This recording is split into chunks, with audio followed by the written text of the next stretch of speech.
Welcome to Backstage with Becca B with special guest Jade McLeod.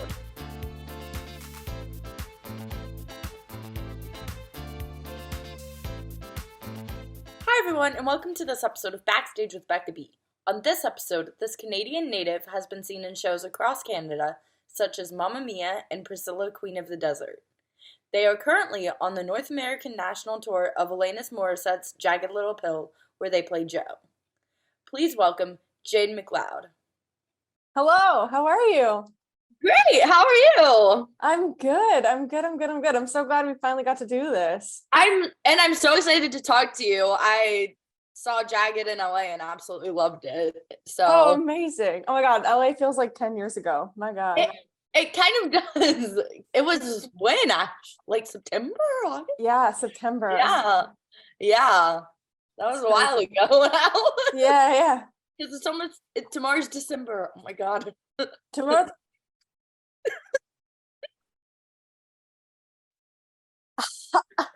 Right. No.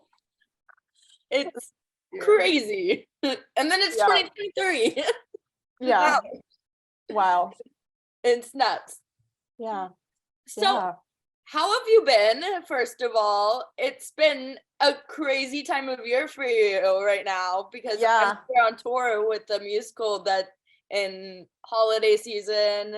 So y'all are doing a whole bunch of special things. Yeah, it's intense. It's been really, it's been really great. I feel good. We just came back from Thanksgiving, which we had a bit of time off for, but I ended up flying to Philly and doing that parade. I don't know if you saw the video, but yeah, so that was fun. That was great. So far so good. I'm happy. I'm chilling. I'm hanging out. How are you? How are you doing? Doing so good. But good. I mean, better than in 2020. Yeah. As we all are. Yeah. But oh my gosh, that's such a cool experience to get to participate in like a huge Thanksgiving parade for a city. Yeah, it was cool. To promote the show you're in that way. Yeah. Wow. So I want to talk about, you're obviously in a touring theater show right now. For people who don't know, you're in Jagged Little Pill show. Yeah. What was the first theater show that you ever saw when you were like, you know what, I think I want to do that? Oh man, on stage. That's a great. Okay. The first show I ever saw was I think it was Wicked in Toronto. The first show I remember was Wicked in Toronto, and I saw it, and I think, and it would have been the first national. It was early. And I lost my mind. I was like, I can do this. This is everything. I remember feeling this like compulsive need, like anytime I saw shows as a kid, in like a big theater, it was like a compulsion that I like wanted to be on stage. Like sometimes like whoever I was with had to like hold me down and be like, no, you can't go up there. And I was like, I want to though. I want to be there. And now I'm there, which is cool. You're like, I want to be flying up on the stage right now. I'm like, that looks like fun. I mean, well, I'm afraid of heights, so like it's probably not fun for Jade, but I want to try it anyway. Wicked, if you ever, hey, I'll get over it. Yes, I feel like you'd be great in that role. Thank you. It'd be fun. It's a dream role. Of course. Sure. So, do you remember who the people you saw in Wicked were when you went? No, I have no idea. I remember they were fabulous. I could look it up probably because but no. I mean, always Wicked always does a really good job at casting fabulous people. Yeah. It was such a hit. Oh yeah. Manifesting for you one day. It's gonna happen, I feel like. So when did you come to the realization, speaking of that you could sing? Because I mean, your voice is incredible and not everyone has that gift to sing. Oh my God, you're so kind to me, Becca. I don't know. I think I just kind of like always was singing. Like when I was a kid, like just constantly. Like I don't think I had voice lessons until a little bit later, but like I sang in like choir at school and like all this stuff. But it's so funny because like I was chronically shy. I'm still kind of shy, but I figured out how to like get over it. Like I figured out how to like make it look like I'm not shy. But I was so shy as a kid that I like my family, my family did the thing that they always do, that they're like, sing for us, like whatever. And I remember hiding underneath like a chair and like singing for them underneath this chair. Yeah. You're like, okay, but I'm not coming out from under Yeah. the chair. Yeah. No. And then I don't know if you want this story. It's a pretty good story. This is like my origin story is pretty iconic, but no, I did Annie as a kid, obviously, because I'm a redhead. Yes, obviously, every child is Annie. Right. I did Annie, and that was my first like I got a role in the musical at this like elementary school, like yay. And I went to sing tomorrow, and my voice cracked horrifically. Like it was so embarrassing, and I was mortified. And I was so mortified that I sat down on the stage in the moment and like cried my eyes out, and like stopped, like the show stopped, and they were like, ah, and then I like got up and ran off and like left. And they had like another girl, they had like another kid playing Annie. And there was like a double cast situation, and she was there, and so they like brought her, and she kind of like did a little bit of it, and then they let me like come back and do the ending. Like it was so, oh my gosh, yeah, you're like a kid. There's still like, it's a lot. It was a lot. I was so scared, and then it was like my worst fears came true, and I was mortified.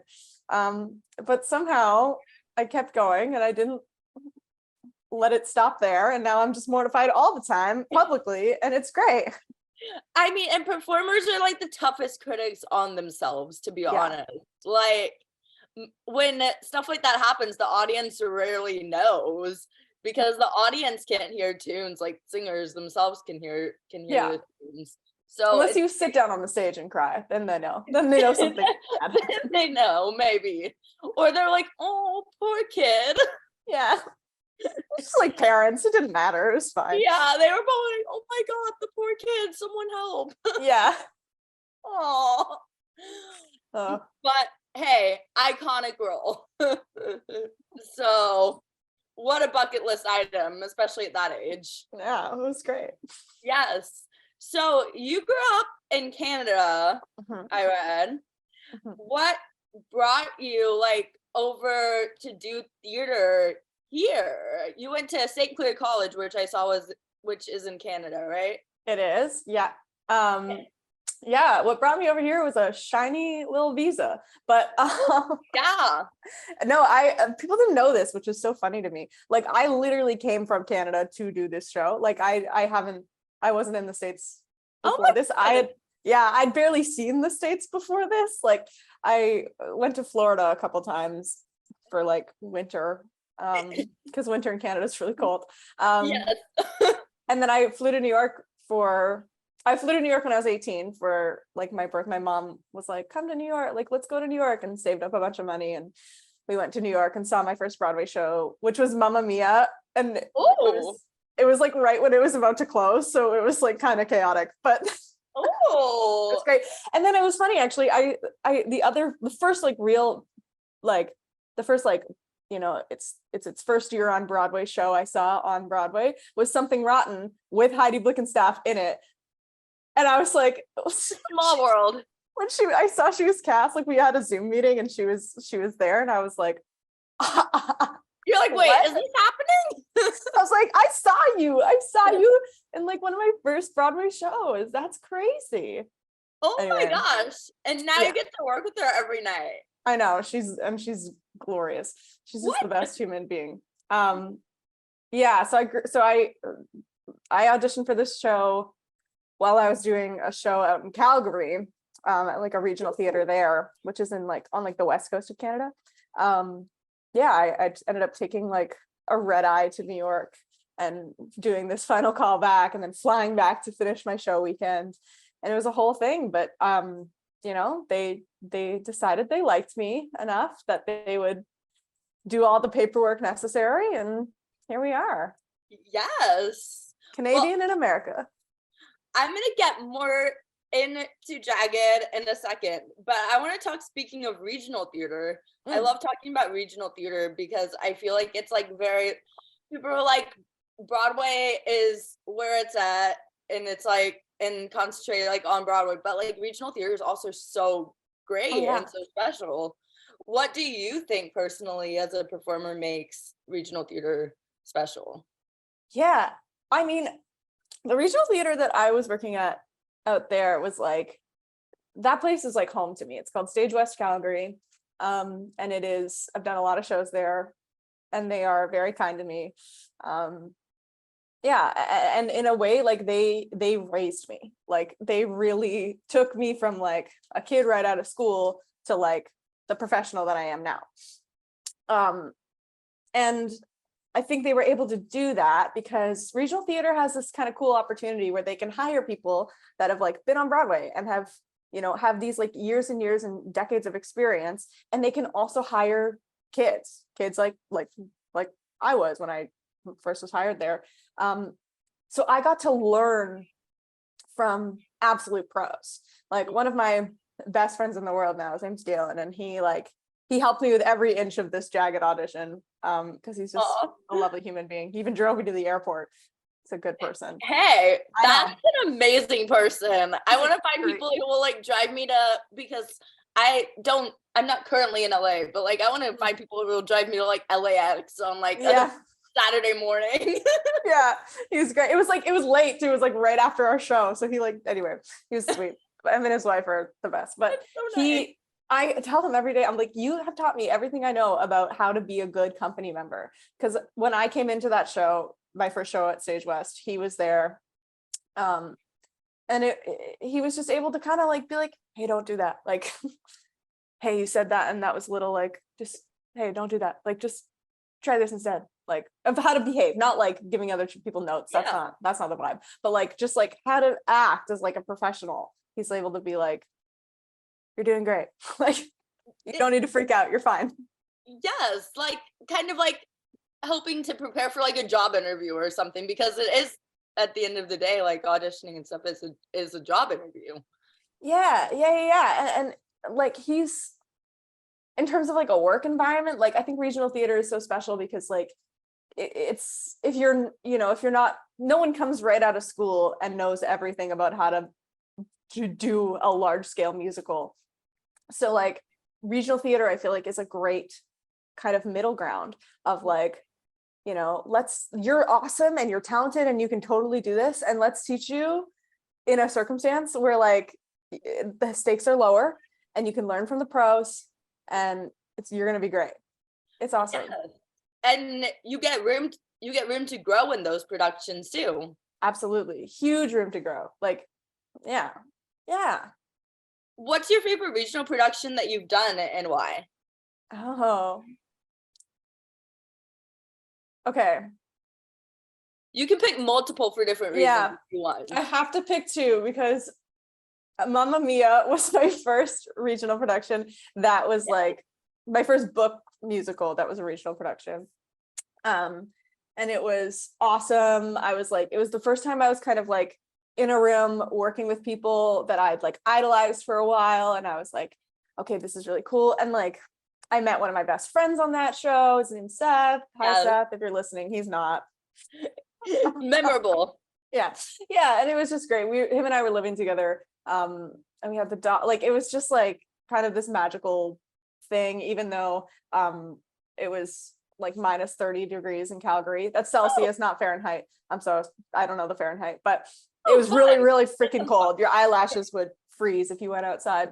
But even so, it was like winter and there's mountains. It was just like beautiful. It was a beautiful place to be. It was a great show. It was a lot of fun. The cast was a lot of fun. That was like, and it was the first show I saw on Broadway. So I was like, this is kind of a cool full circle moment.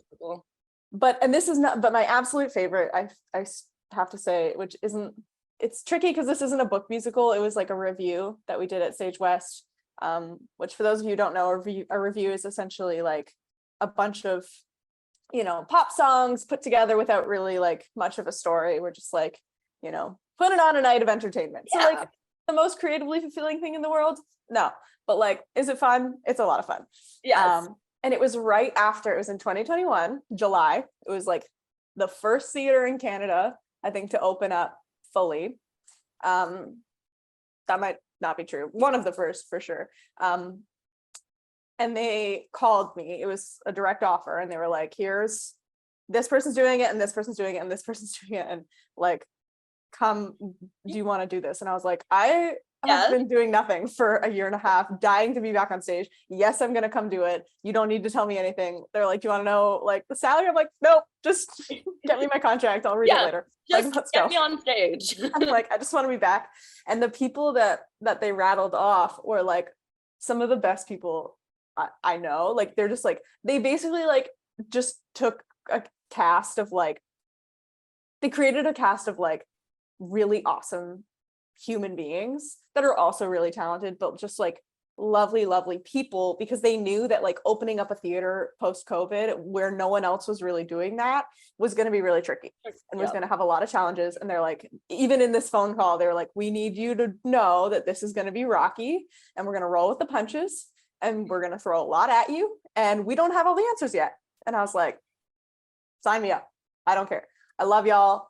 We'll figure it out, and we'll figure it out together. And that team of people still to this day feel like family, like, because like the pandemic was still kind of like really raging. We like, it was 8 of us, and we just kind of like hunkered down together. We didn't really go anywhere or do anything. We just hung out with each other. We started like a game of Dungeons and Dragons that we still play to this day.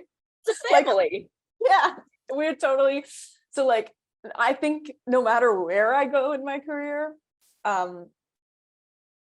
yeah, especially, and we were all coming back after a lot of trauma and a lot of like time. Yeah, we like all together got to like, you know, hold each other in a big circle and be like, we're about to step on stage again. Like, this is crazy. This is awesome. And like, oh my God, I'm getting emotional. It was like just the most beautiful. Galen was there. And you get to be part of a theater's reopening, which is so cool, because like the theater is like, hey, like we survived this and we're coming back from this. Yeah. And we're getting the best people to come and help with our reopening of our theater. And like, you know, just like humans, like the best hearts in the world. Like, I swear to you, no matter where I go, like, I don't know what's in my future in terms of career, but like that contract will have forever changed me for the better. And I think will go down for my entire life as like one of my favorite periods of my life. Oh my gosh, I love that so much. And you can tell like how much it genuinely, like that experience genuinely, just hearing you talk about it means to you. They're lovely humans. And 2 of them like flew out to LA and saw the show, like from Canada. Like, I mean, they were seeing that they were doing other things in LA too, but like they came and saw my show. So I was like, still, how cool for them to be like, okay, we're gonna arrange our schedule so we can come see the show. Yeah, it was really wonderful. They're just like the best people alive. So I want to talk more about Jagged, because I mean, when casting news got released, I feel like your casting in the show was really praised, and people were really, really excited about it. I have a friend who lives in New York, and she was like, oh my gosh, this is my favorite show on Broadway. She was so sad when it closed. And I mean, when she saw your casting news, I heard so much celebration coming from her. Yay. So did you pay attention to that? And how did it feel to like be celebrated when you were cast in the role of as Joe? It was wild. It was totally strange because, okay, going into this, I knew all the stuff, and I was like, this is a role that a lot of people care how it's cast, and there's a lot of baggage, and there's some monster shoes to fill, and oh my God, what have I gotten myself into? was like, there was a moment I was like, I can do this, right? Yeah. And what was interesting is that we actually, the casting didn't get announced until we were already in rehearsals. So like our first day of like walking in and like doing a meet and greet, like nobody knew who was doing anything. And it was a funny moment of like everyone kind of going around and like sharing what you do in the first day, you share who you're playing, but like, you know, on a big tour like this, everyone knows who's, but it hadn't been announced. So we were like, they're like, who are you? Like the first like kind of like mingling, it was kind of like, what are you doing? Who are you? Like, tell me more. Getting to know each other. Yeah, totally. First day of school. Totally. Yeah, so when casting got announced, and like I think I got like, it was something in which so stupid, but like it felt really overwhelming. I got like 300 new Instagram followers overnight, and I was like, whoa. You're like, what is happening? I was like, what? And there was a lot of positivity and a lot of praise, which was really cool. There was some opposite of praise that did happen, and I was like, that's weird that people care so much. I'm just this random person like from Canada. Like, who am I?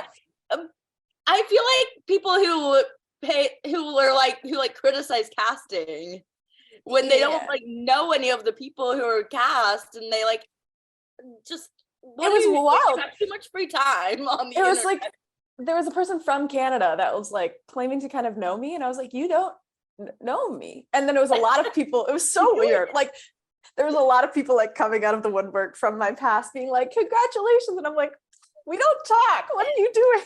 Like, what are you talking about? And I was like, it's okay. Like, we don't have to do this part. It's fine. Like, yeah, it was really overwhelming. I'm not gonna lie. And we were in rehearsal. So I think the first few days I was like totally swept up in it. And then I think casting came out, it was like our 5th day of rehearsal too. Like it was like we were in the thick of it. Like, so I literally just getting into the show and like really diving in. Yeah, and it was a lot. Like we were trying to tackle a lot in a really short amount of time. So I definitely got swept up in it for a little bit. And I noticed it like affected how I was in the room and how I felt. And my balance kind of got off kilter, and I was like, I need to shut this off. I need to like turn this off for the next 2 days at least. And I did. And then it was good to like set that boundary for me. You're like, I need to concentrate on rehearsals and totally read the comments. Yeah. I was like, I can't, because it can be like, you know, social media is addicting to begin with. And all of a sudden you have like, and I was essentially like the dark side of Twitter easily. Yeah. All of a sudden when that's just like constant, you're getting like so many messages, so many you know, comments from people that are incredibly lovely, but it can be really addictive where you're like, oh, I want to like, let me see if anyone else commented on it. And I'm like turn it off, you're done, done, stop. Like, Jade, turn it off, you have a show to learn. Okay, there's going to be plenty of time to read all of the variety of things people have to say about you later, but just for now, learn the show. It's very precious when you're learning something. Like it's very vulnerable, it's very fragile. It's important to like zone in and focus. And how cool that you got to learn the show like with everyone from the show, because I mean that doesn't happen all the time, joining a show at the same time as the entire cast. So how does that affect the rehearsal process? Did that like help form a bond between all of you? Yeah, it's joining a show like when it's already up is something incredibly difficult that I haven't had an experience with, and I commend anybody who's done it, because like I can't imagine how it would be to kind of step in to not just like a show like you're learning it on your own, but also like social dynamics that already exist. Like I am not the most socially adept human being, so like that I think would be really challenging for me. But from a creative standpoint, like when you're rehearsing with everybody, you get to find it together. And Diane Paulus is such a genius and so lovely. Like she didn't come into that rehearsal process and say, okay, we're copying Broadway. or like, okay, we're copying Australia. Excuse me. She allowed us, I mean, the blocking's the blocking and the songs are the songs, and it is what it, and the staging is what it is. The choreography is what it is. But there was a lot of room to add nuance and to play, and especially in our scene work. And because the script did change a little bit for Jo, she really allowed me some space to like play and find my version of this, because I kind of came in and I was like, okay, like I am prepared to do the Lauren Patton version because it's amazing and it's iconic and she won the Tony for a reason, and like I'm here. But I also have a couple of Jadeisms that I'd love to throw in, and I tried it and she was like, yeah, do that, and I was like, sick, okay, cool, this is fun. I get the freedom to like bring me. Yeah, I'm like, okay, this amazing. This is what I do. Like, I love like a collaborative environment like that means the world to me. And like, I've honed that skill of like being a good collaborator. So I was really thrilled that like that was more of the energy she wanted. And that was pretty clear from like day one. I was like, oh, okay, all right, this is going to be great. This is going to be really, really fun. We're going to find some really cool stuff.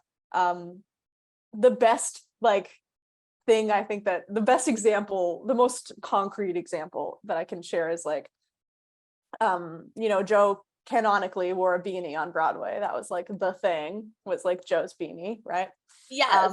Okay. And then I was wearing, we didn't have the beanie yet. I tried a bunch on, but they didn't have them rigged yet. And so I was wearing a hat like this, not this hat, but a similar hat for rehearsal, to be like, I'm marking the fact that I have a hat on, and I'm like figuring out how this feels, and I can't like flip my head upside down and like whatever. And finally, and I'd been wearing it for like a few days. And it's actually the hat is like from my partner's bar. It's like his bar merch that I was wearing.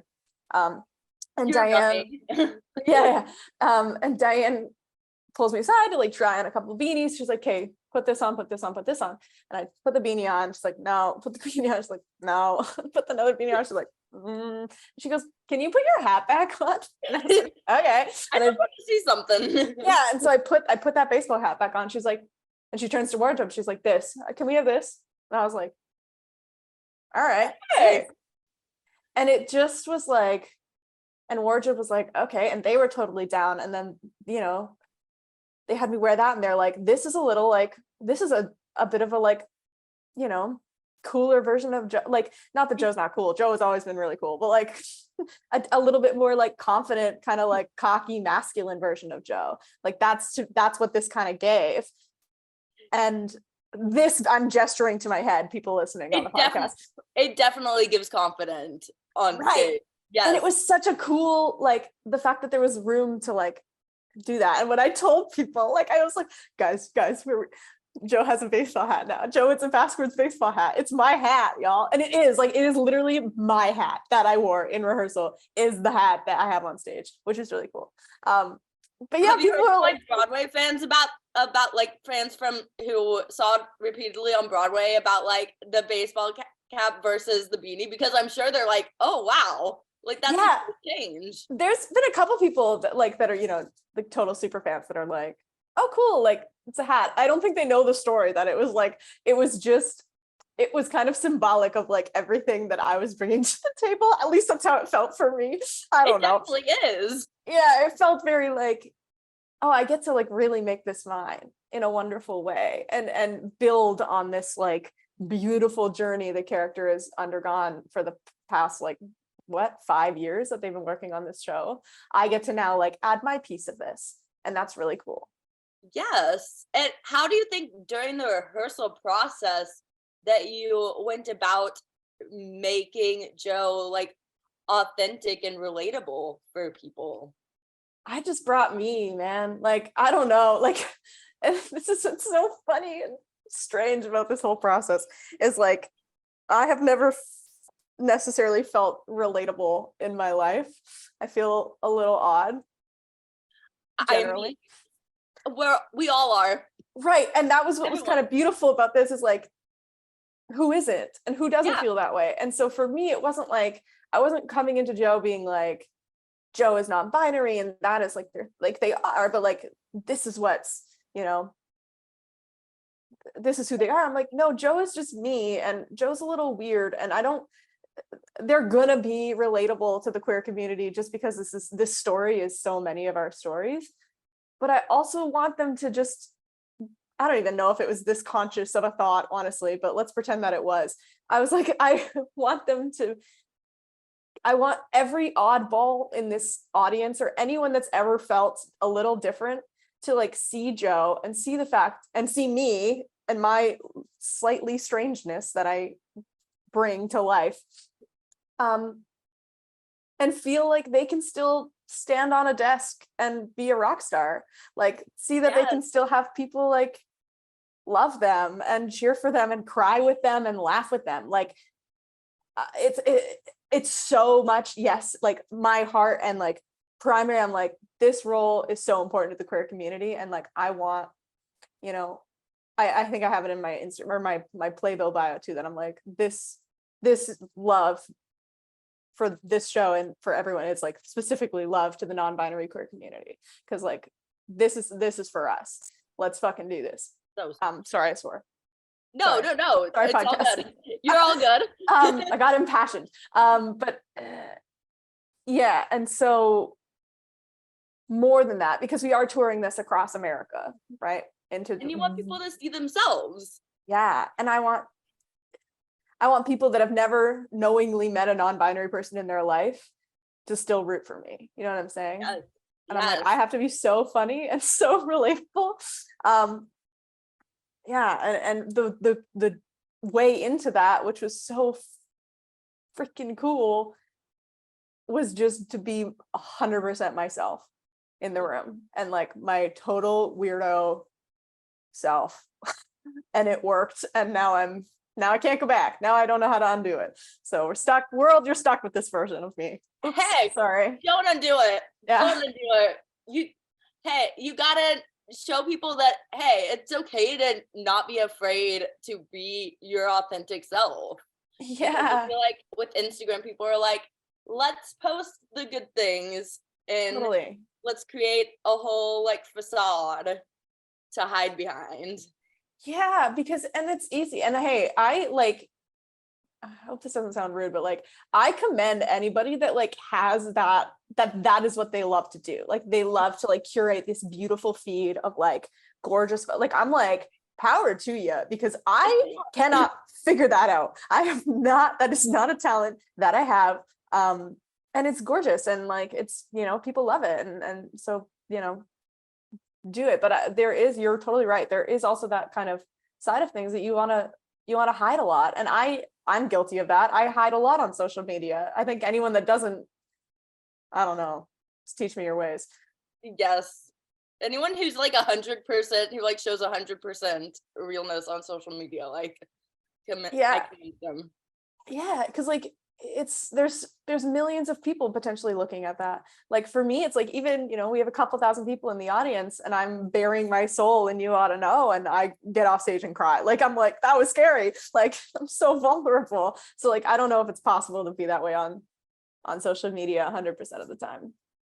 And I want to get into You Ought to Know, because oh my gosh, what a difficult song to sing 8 times a week on stage. But first, what was opening night like for the tour? What was the most memorable part of opening night?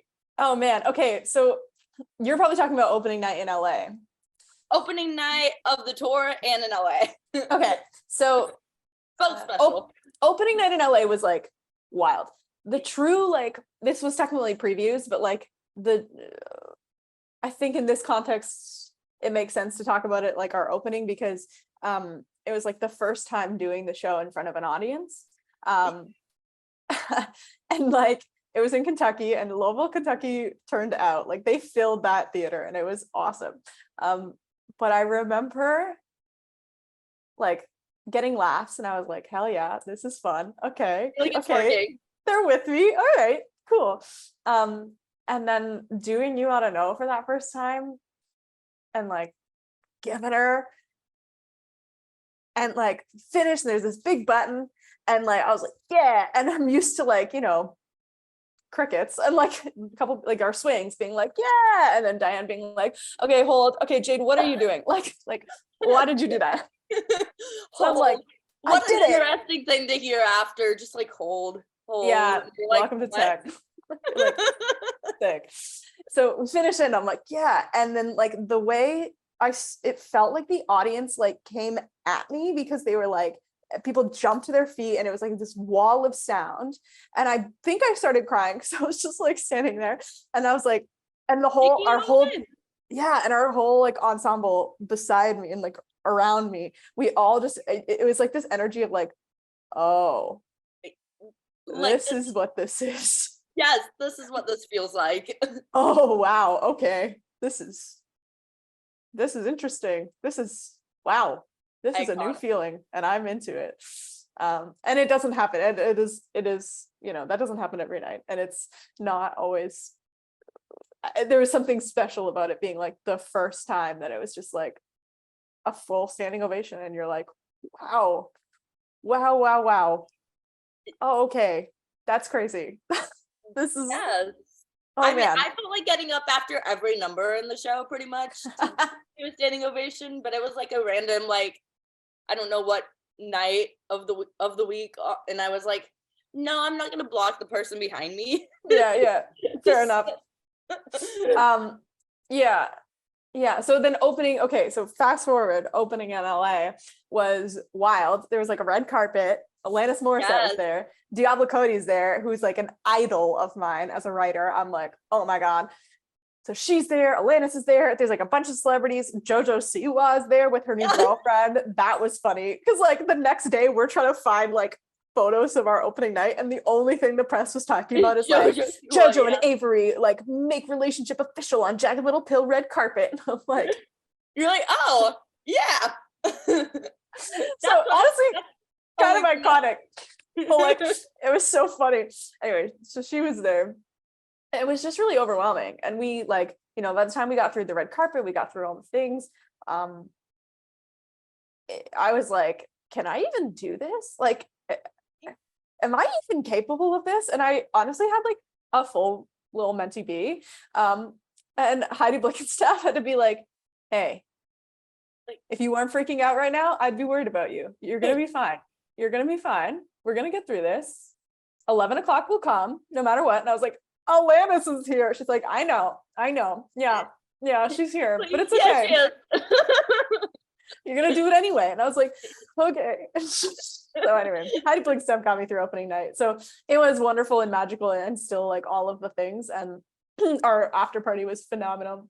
But the beforehand, I'm not gonna lie, was just incredibly stressful and terrifying. And I was like, the imposter syndrome was really real. I was like, I need to go back to Canada. I'm not meant to be here. This is crazy. Like this is not. I you know, funny joke. You know, I played a trick on all y'all. I thought I convinced y'all I could do this, and I was wrong. Let's go. I'm out. Back to Canada. Yeah, I'm out. I am totally out. Heidi's like, no, don't go in an Uber to Canada. No. Yeah, Heidi's like, correct. This is how you should be feeling. Good. And I'm like, really? And she's like, yeah, I feel this way. I'm like, okay. Yeah. Okay. Yes. Yeah. Okay. I mean, it's like all the anxiety build up before something exciting happens. Totally. I mean, what we do is weird, and what like, yeah, I think Heidi calls it anticipatory anxiety of just like, because once you're out there, once I'm on the boards, I'm fine. You know what I mean? Yeah, you forget, and you're like in the moment, and you're like, okay, like I'm doing this, like it's fine. Yeah. Once I step out, I'm like, you know, like it's like I don't know, it's like an athlete. Like your game face goes on, and you're fine. But yes, leading up, it's terrifying. Oh my gosh, it is like an athlete. My sister was a gymnast. Her favorite event was beam, and she was like, I had anxiety build up when getting on the beam, but on the beam I was fine. And I'm like, yeah, sure. Well, once you're on the orange thing, once you're on the beam, you're like, you don't have the brain space to like focus. You got to focus on not dying. Like, do you know what I mean? Right. You got to focus on not cracking your head on that thing. But like leading up, your brain has the space to be like, okay, but what if you do this? And what if this happens? And what if you fall? And what if everyone hates you? And you're like, okay, but like, yeah. And then once you get out there, you're like, don't fall down. Is like the primary thought going through your brain. You're like, okay, cool, great. Yeah. What's happening? You're like, feel this feeling. Think of this thought. Open your jaw. Don't like relax your tongue. Don't fall down. Like those are the like. Yep, the core feelings. Yeah, there's no room to be like, what if they hate it? You're like, I don't have time. I don't have time right now. I have to just live in this moment for now. And I mean, based on the audience reaction, when I went, I don't think people hated it at all. No. What is the funnest line to hear the audience react to? I mean, there's probably multiple, but because the script is so clever. It's so clever. It's so wonderful to do. Like it's I would say it makes my life easy, but it's not. It's more that it's just like a treat as an actor to get to like totally play. And like you can say any of her lines like 4 different ways and it's all correct. Like it's all wonderful. You know, in the name of Fox News, amen is such an iconic line and I love it and it gets such a great reaction. But for me, it's any of the moments that don't happen every night that I kind of get surprised by. Like those reactions are what is really fun for me now. Like, I found there was a delivery of. I'm gonna spoil it. I'm allowed to say lines and spoil the show a little bit. Yeah. Okay. You know, he was wearing dog tags with no shirt like a douche. It's such a great line. And I was really, really sad one day. And so that kind of like, just like personally, and so that crept into the scene a little bit. And it made that line happen in a certain way that was like magic. And the audience was like exploded. And they're like, and I was like, oh, that's what this is. And so it's less about the lines and more about finding those moments. I think it was last night I gave the line before You Ought to Know of like, I'm your best friend. I'm not going to leave you stranded in a neighborhood you can't even name.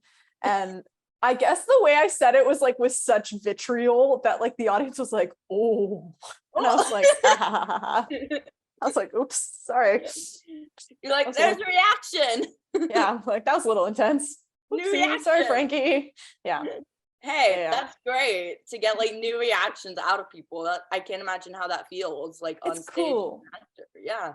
You get to massage it and play with it and find that sweet spot. So I'm sure you all are gonna hear at the end of the show, not spoiler alert to people, a bunch of fun reactions to the Christmas card line soon coming up this holiday season. That's fun. That's super fun. I've been getting a great reaction after the like my sex appeal is off the charts line. Hey, that's been hilarious. Okay, amazing. I love that. It's like a total god complex ego booster, but like it's okay. I'll recover. Yes. I've got people. Ego booster. I've got people to bring me back down. Hey, and ego is fine. True. It's fine sometimes, and it builds confidence. It's necessary sometimes. Yes. So I want to talk You Ought to Know, because oh my gosh, that song 8 times a week. How do you prepare to sing it 8 times a week? Like while you're on the road, you're touring, you're traveling across the country, and you have to keep your voice healthy to sing it 8 times a week and like have the power to sing it 8 times a week.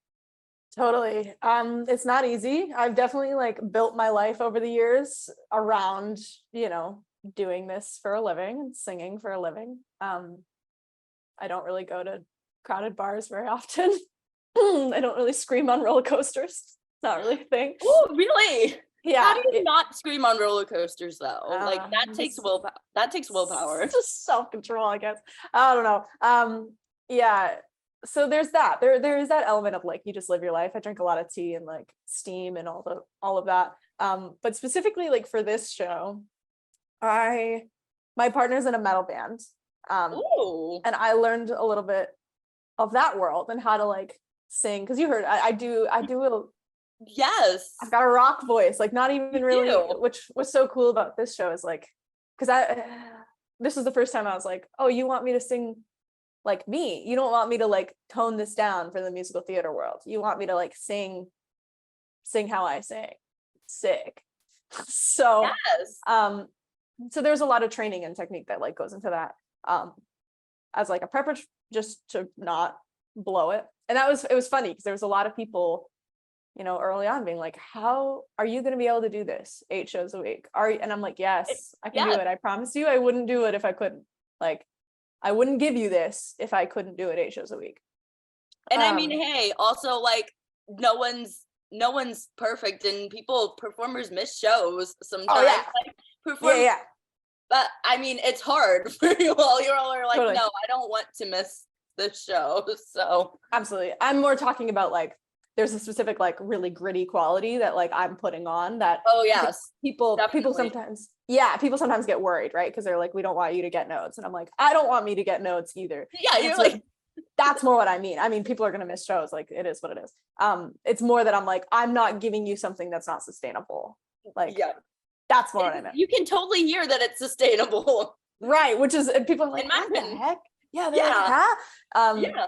You know what you're doing. Yeah, which is so cool. And people have never heard something like this, which is, they're like, how? And I'm like, honestly, couldn't tell you. I could just winging it. It's like built up vocal control over the years. Yeah, it's just like a weird party trick, honestly, at this point. But yeah. And I also like beforehand, I have like a little dance party. I have like a whole like you ought to know warm up and a post you ought to know cool down, like outside of the show. Like I warm up for the show, do the beginning of the show, and then I like warm up specifically for you ought to know, physically, vocally, and then do you ought to know, have a specific like cool down from you ought to know, emotionally, physically, vocally. Yes. Which is a lot of like high, light, very tiny singing, so that when I go in to do no and do the rest of the show, my voices come back to center. Like it's back into like a healthy, happy, calm place, and not just like essentially powerlifting for the gods. Like it's, yeah, that's what I do. And then I cool down like after the show with like tea and steam and like all the nighttime stuff. Hey, and I mean, that's also really important to mention, because I feel like people like are like, okay, these people are like superhuman, like we're bionic. Yeah, like no, they're just going on stage, they're just singing, and they just have like, but you're behind the scenes, you're taking care of your voice, and you're like taking the extra steps to actually like keep your voice healthy and make sure that your voice is healthy to sing that song 8 times a week. And life hack, singers, if you ever like really blow your voice and you need it and you're like crap, chug a protein shake at night, like up, because it's a muscle, right? So if you're working on rebuilding that muscle and you're sending protein to that muscle, it's going to get stronger and it's going to not be terrible in the morning. Life hack. Love that life hack. People are gonna love that. I'm not a singer personally. I don't think people want to hear me sing, but life hack for singers. Yeah. Yes. I want you to know, before I move on from you, on to know that when you sang that song, like halfway through, I turned to my dad and I was like, Alphaba. Yeah, we'll see. I was like, yes, Alphaba. I mean, I'm telling you, I'm Not That Girl would hit different with a non-binary human in it. Yes. It would hit different. I think it's gonna happen. I've been manifesting it since September. Hell yeah. Keep it going. I'll manifest too. Double power. Yes. Be good. So what's your favorite Alanis song? You ought to know. You ought to know? Okay, and is there like a reason why specifically, or just like, hey, like it's catchy? It just changed. Like it changed. I mean, it's a fabulous song. It's angry. It was like, you know, the first time, this is just like truly how I feel. Like it was one of the first times that a woman in mainstream music was like angry as hell. And people, it was so funny because I feel like you know, the industry at that point, and continues to be, run by a lot of like older white men, and they're like, they didn't want to leave room for women to do that, and then she did that, and people had this amazing reaction, and it changed, like it truly changed how I think women are treated, and the kind of art that women get to create because of her. Like, sure. It rocked the world, because it's just so good. It was so angry and so like, you know, at that time, like dirty, like saying, would she go down on you in a theater, is like, right. The first time I heard that, like, full confession, I hadn't really heard Alanis growing up until like 2015. So yeah, but you hear that line, but I was like, oh. And it's at the beginning. Like, do you imagine hearing that on the radio in like 1997? 1997? Absolutely not. And people being like, oh, what? Like, what is she saying? What? Like, it rocked the world. And it's a great song. Like, oh, yeah. Anyway. It still does. I mean, every time it comes on the radio, you got to turn it up and blast it. Well, and it's so cool, like, even doing the show every night is like people, you know, there's that scene, and then I start with that first line, and every once in a while you can tell when there's some big Alanis fans in the crowd, because they're like, oh, like, it's their song. People get so excited, and I'm like, oh, just wait. Yes. I'm gonna take you on a journey. Let's go. I'm glad you're with me. Let's do it. So much hype surrounding that song. What a special song to get to sing. Yeah, it's fun. It's like, a lot of fun. Wow. So, what scene in the show means the most to you personally, and why? Oh, that's a great question. That's a tough question. There's so many. There's so many. Every character is so three-dimensional in the show. Yeah, I mean, okay, the hand in my pocket scene is just like so much fun, and I love comedy, so like it's great. I feel like the chemistry on stage when there's like comedy in the show can really be seen. It's like, so fun. Just like it looks like you all are so enjoying each other's company. And we are, which is like, which is where the magic is. People are like, what's the trick? I'm like, you gotta like each other. That's the trick. Yeah, like, you're like, we actually like each other. Yeah. Yeah. The ending scene is really beautiful, because I feel like you get to see this like kind of unconfident strange person blossom into like a really confident strange person. So strange person, I'm talking about myself. Okay. I was like, anyway.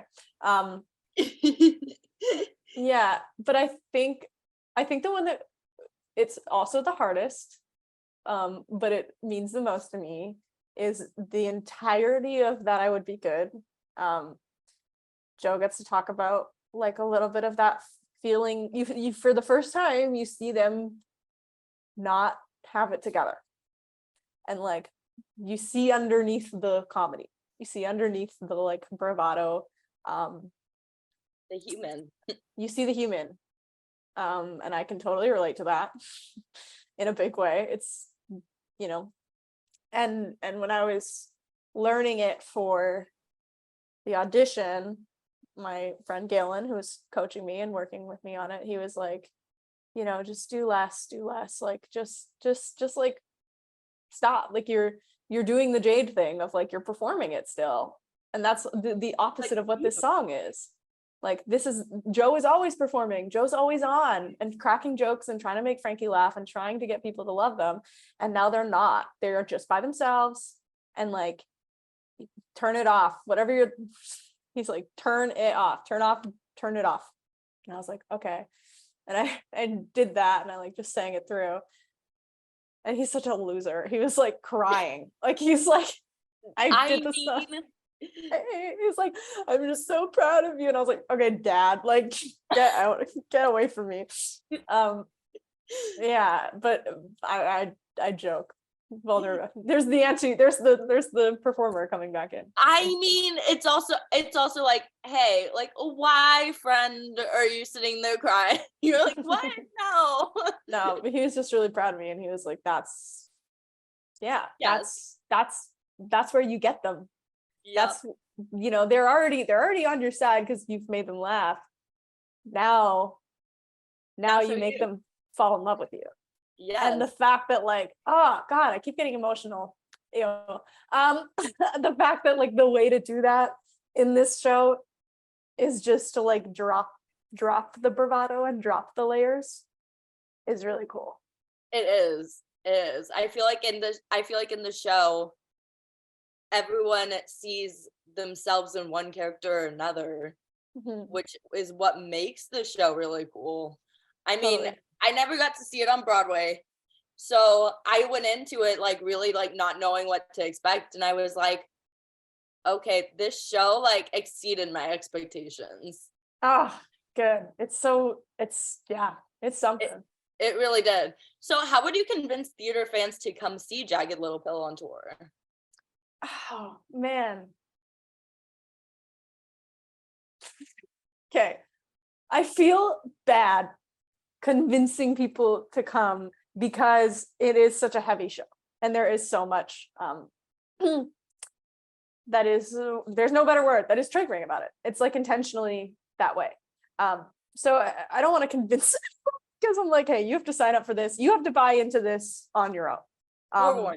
Right. Like you have to decide that you're coming and that you want to live this life with us for the next 2.5 hours. But I promise you that if you buy in and you're like, yes, I want to come, I want to listen to Alanis Morisette, and I want to see some very vulnerable human beings on stage give me every inch of themselves. If that sounds like fun to you,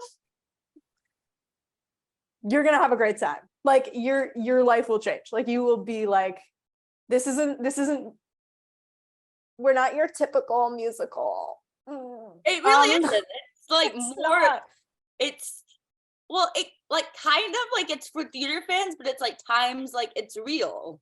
Yeah, it's like a movie. Like it's a bit, and it's even staged that way. Like it is staged like a movie. It's staged to make you sit and feel and think about things. And also rock out to Alanis Morisette. Like that's like the kicker is like this, if there's so much going on, but Diablo Cody is such a genius. She's so funny that like you're gonna laugh. Which is the only way, to tackle all of this, right? And you have some amazing iconic music on top of it. So like it's so, this Jagged Little Pill goes down easy. You know what I'm saying? Yeah. But it is a jagged little pill. Like it is a lot. But I promise you, we've like sugar-coated it in a wonderful, not too sweet way. Yes. And I think it says a lot that my dad really enjoyed the show. Because I went in like bringing him to the show, not knowing, like, I was like, I don't know if this is like the show, because he's like a Phantom of the Opera fan through and through. And I'm like, I don't know if this is like your vibe, but hopefully it is. And hopefully you like it. And he was cracking up the whole time. Yeah, like it's funny. It's just like because people come and people don't like it. That's life. That's the theater world. And for those people, I'm like, it's okay that you wanted to see a Music Man. Like it's okay. It's okay that you wanted to see Rock of Ages. That's fine. Yeah. But this is not that. Yeah, wrong show to expect. Yeah, and that's not our fault. Like it's okay. It's okay that Rock of Ages is great. Music Man is great. Jagged Little Pill is neither of those things. We're a little different. A little different than Music Man, yes. Yeah, just a little different. Yeah, it's gonna hit you a little harder, and that's okay. And if you're up for that, you're gonna have a great time. I mean, listen, Sutton Foster singing makes me like, iconic. Hey, I'm not bashing Music Man. I'm saying there's a reason people love Music Man. But it's Jagged Little Pill is not Music Man. We're different. We're in a different land. Oh yeah, different ball game. Which is great. There needs to be both. Like, please give us both. I love jukebox musicals so much, and I feel like it's hard to do a jukebox musical, but this one is tackled very well. Thank you. I think so. It is. So, what have you learned about touring that you would tell, other people who are maybe preparing to hit the road on a national tour of a Broadway show, or who want to in the future go on a national tour of a Broadway show? Yeah. I mean, my immediate, like, you have to bring your own blanket from home, bring your own pillow, get a collapsible Tupperware and a collapsible travel mug. Oh, that will save you. Bring a thing of cutlery, like a little cutlery kit, because that's great. Yeah, I've learned that hotels are not for Jade. You know, I like to have a couch and like, look, a kitchen. Like, I'm saying this little Airbnb right now. Oh, I prefer like this Airbnb through and through. Yeah, I prefer this way of doing it. It is a little bit more stressful because you have to like figure things out by yourself. But I'm like, a lot happier. The person is safe. Yeah. Yeah, you have to like kind of like go through reviews and be like, is this person safe to like totally Airbnb through? But it is like, I think I'm a lot more comfortable, which makes a big difference in just like my quality of life. Yeah, it's weird not knowing how the shower works everywhere you go.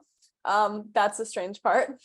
Is you have to like figure out how you're like, how does not this again? Like staging and different size stages, I feel like probably. Yeah, you have to be really flexible. You have to really like know, like you have to know like you're gonna be fine, and that like people have done this before. Like, it's gonna be fine.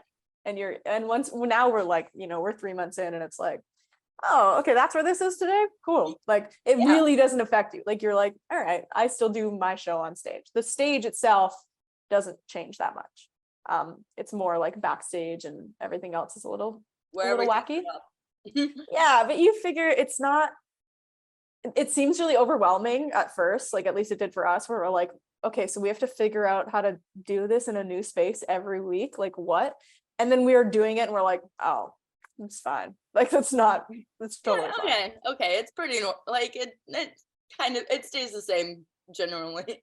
Yeah, and it's a magical thing, and doing any show away from home is that like you end up bonding a lot more as a cast, because there's like, you're not all going home to your family, you know what I'm saying? You are your family, so you end up bonding a lot more, which is really beautiful. And you get to see like some really cool places. I've like I said at the beginning, like I haven't been to America all that much, and now I get to see every major city. Like, that's awesome. That's so cool. You're traveling the United States. What's the city that you're most looking forward to going to on the tour? Oh, right now, because LA was like, I was like, yeah, this LA, is so cool. I can imagine. Yeah, that was really awesome.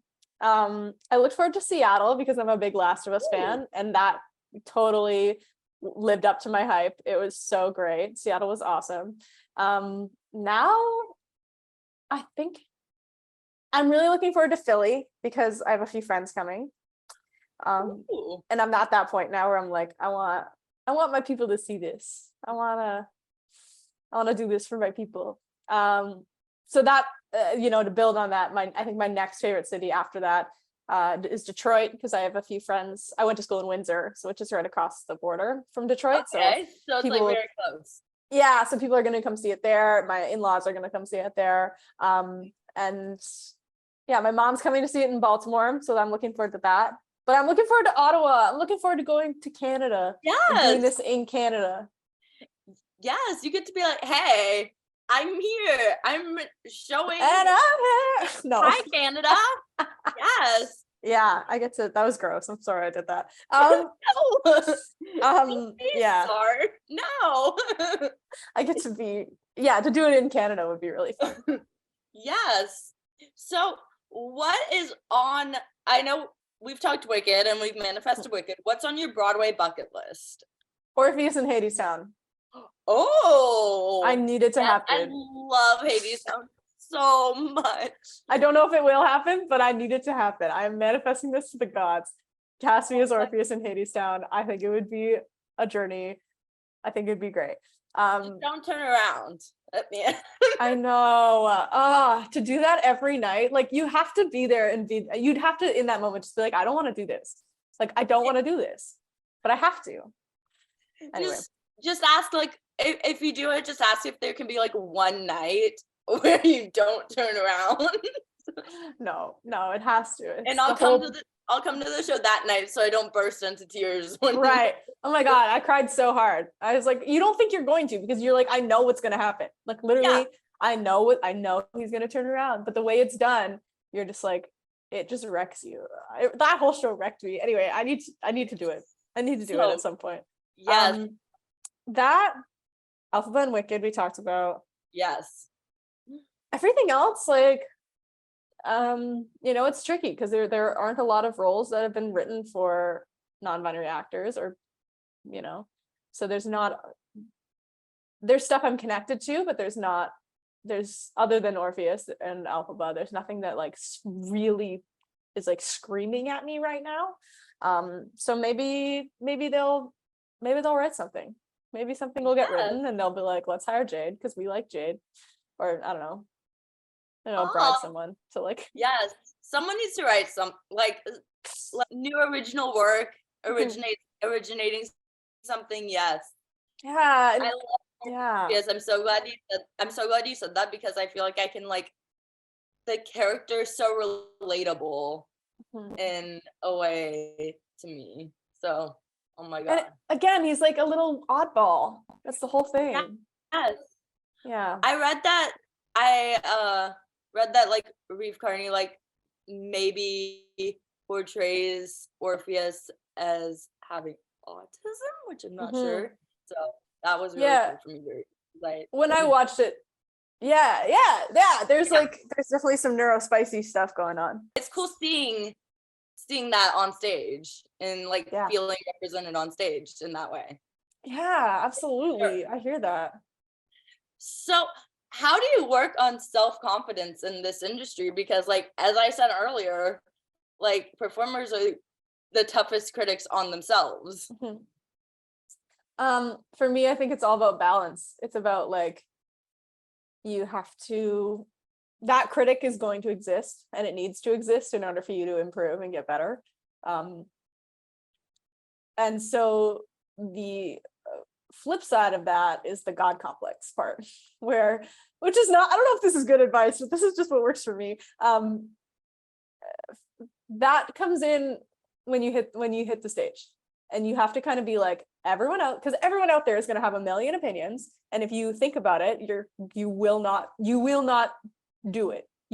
There's no way, at least for me. I'm like, if I think about the fact that all of these people are about to look at me and watch me cry, I need to leave, which is what happened on opening night. I was like, I need to go. And so it's wild. What is there an animal? Oh yeah, there's a dog. Sorry. Aww. I'm surprised my dog hasn't come and knocked on the door. What a cute doggy. Cute puppy. Sorry. No, you're good. Yeah, so the God complex has to kick in, where you're like, actually, I'm the greatest and nothing they say matters, and I'm gonna kill this. And it's like a switch. It's like a switch in the brain that you're like, this is what I'm in. And you can't stay in that mode, because then you're a dingus and everyone hates you. And it's just like not sustainable, but it's very necessary. Otherwise I feel like you'll crumble. And you have to, again, like, and when it's done, even if you messed up, be like, that doesn't matter. I'm awesome. Like, who cares? Yeah. And then you can go back in with the other side of your brain and be like, okay, you messed up. How do we not mess up? Let's fix some stuff. That wasn't great. Let's adjust this next time. Like, you have to have both, I think. Otherwise you'll go crazy in one way or another. Yeah, but you can't, like, if you mess up, you can't be like, oh my God, they all noticed, because no. I feel like from an audience perspective, no. We don't notice anything. We rarely notice. Yeah. So, yeah, very important. So where can people find you on social media to keep up with what you're doing and to keep up with the tour, etc.? Yeah, I mean, I'm on Instagram as Color of Jade. That's color with a U because I'm from Canada. COLOUR. Yes. OFJADE. Lower thirds. Yeah, and my website is Jade McLeod at .com. not at gmail.com. No, jademcleod.com.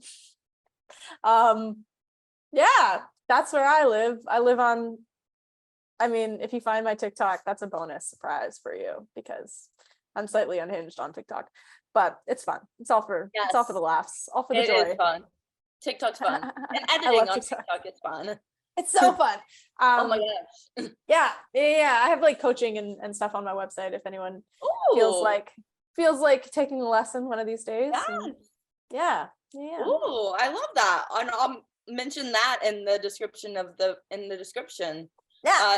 Is there anything else lastly that you want to promote, talk about? Or do you just want to tell people to come see Jagged? Come see Jagged and hug a trans person in your life if you have one. Thanks for watching this episode of Backstage with Becca B. You can follow me on Twitter and Instagram at Becca B Talks TV. Or for more exclusive content from this interview and more, you can follow me on Instagram and Facebook at Backstage with Becca B. Make sure to subscribe to my channel and like this video, or if you're listening on Apple Podcasts, go ahead and give me a 5-star rating. Thanks for tuning in, and I'll see you guys next time. Bye!